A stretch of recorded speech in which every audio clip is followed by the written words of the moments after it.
Hey everyone, Kevin here. I just got a hold of a report from the Federal Reserve and I want to give you some of the bottom lines of this report, and then you'll see for yourself why I think the Fed kind of sees the possibility of another crash in the future. And this might explain why the Fed funds rate yesterday went negative. That maybe there are a lot of expectations that suggest, you know what? There's not going to be this great big V-shaped recovery that we're expecting, especially when it comes to our jobs. Maybe this V is just the start of a W.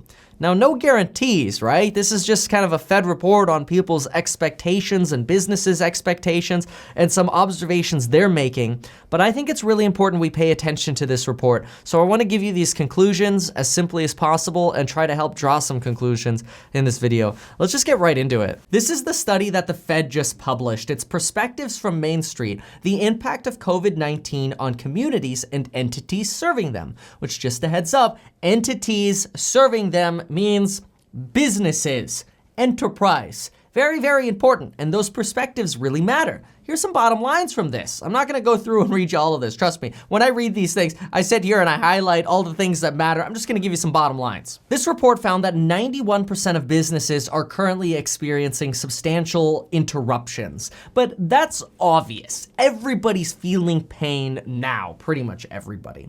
The bigger concern is that this report found that only 22% of businesses expected a quick recovery.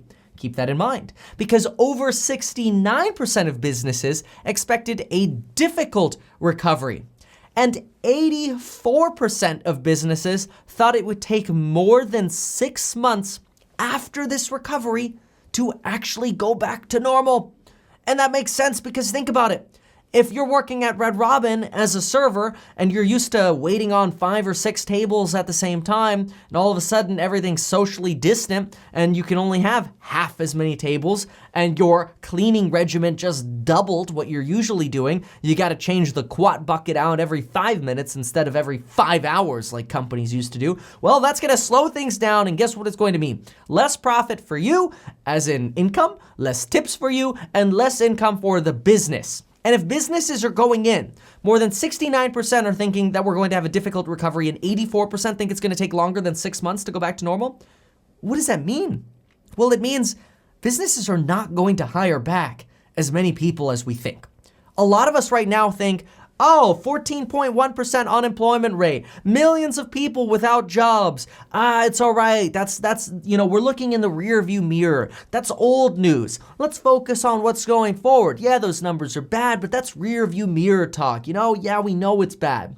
But no, what it really is it's Federal Reserve reports like this combined with those unemployment figures that say businesses are smart. They're not gonna rehire everyone. So if you're on furlough, I would say there's a 30% chance you're not getting your job back. That's scary. And guess what happens when even 20 to 30% of people don't get their jobs back? Well, let's think about that. Every time we get paid, we tend to have this interest in spending money or investing, or we do something with our money, right? Well, every time we spend money on like a camera or a lens or a microphone so we could go do street interviews or we could do pranks. Camera's right there, bro. Well, that dollar we spend on this stuff moves through the economy 5.5 times. In other words, if I spend $1 on a camera or a hot dog, I make the economy grow by $5.5. And that encourages businesses to hire more people and increase productivity. But what are businesses doing now if the Federal Reserve is finding that over 84% of them think this is not gonna be a quick rebound, and 69% of them think it's going to be a difficult rebound, and of the companies that think, their demand is going to go up, that is, of the companies that think, no, we're good, like it's okay, we're gonna start seeing profits increase again, we'll see sales come in again, of those, more than half of them think it's going to be hard to fulfill all of the demand that actually comes in. So in other words, Red Robin might think, okay, well, we think we're gonna see sales go up by 50%, as in from 0 to, maybe back to 50%. It's still going to be difficult to provide services to that 50%.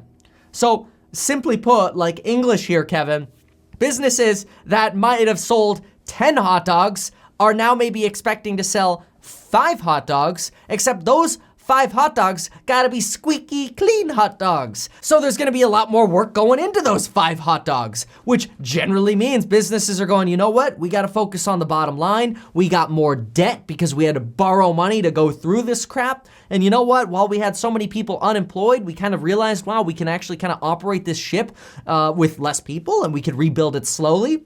This Federal Reserve report tells us, don't expect your job back. Expect businesses to rehire slowly, probably very slowly, and in slow phases. So what does that mean for you and your money and your investments? Well, to figure this out, we can look at a Harvard study that says, guess what happened during the Great Recession? When people had less income, their jobs were lost or their incomes went down, well, their rent burdens, or AKA their housing burdens, went up. And when people's housing burden goes up, that is the percentage of money they're spending to put a roof over their head, when their burden goes up, guess what they do? People tend to move to poorer areas. So all of a sudden you have more poor people concentrating in poorer areas, which drives rents down, which drives poverty rates up, which drives deferred maintenance up. In other words, the poor get poorer and the rich who invest in stocks and high quality real estate get richer. This is a big, big problem because anytime you have a widening wealth gap, what do you also tend to have? Less consumer spending, which then goes full circle back to the people who do invest in stocks and real estate when we realize, oh wow, all of a sudden revenues are down at malls. All of a sudden revenues are down at the companies we're investing in. Oh gee, people aren't traveling as much anymore because they ain't got their jobs no more. AKA, when we combine all these things, we look and we say, geez, we need Congress to pass more stimulus. Because if Congress doesn't pass stimulus for the people who are getting screwed, then there's no chance at stimulating businesses. And if there's no chance at stimulating businesses, then businesses' beliefs are going to be confirmed via this Federal Reserve report, and they won't rehire people, and then people won't have their jobs back, unemployment benefits will fade, and guess what? We might see that W-shaped recovery everybody's talking about. It's not gonna be that, oh, demand went away, and oh, it's okay, we'll get over the shell shock as soon as there's a treatment or a vaccine, everything will be back to normal. Maybe not. If businesses wanna be much more lean and much more efficient, maybe it's not a surprise that people expect the Federal Reserve to have negative interest rates by January of 2021.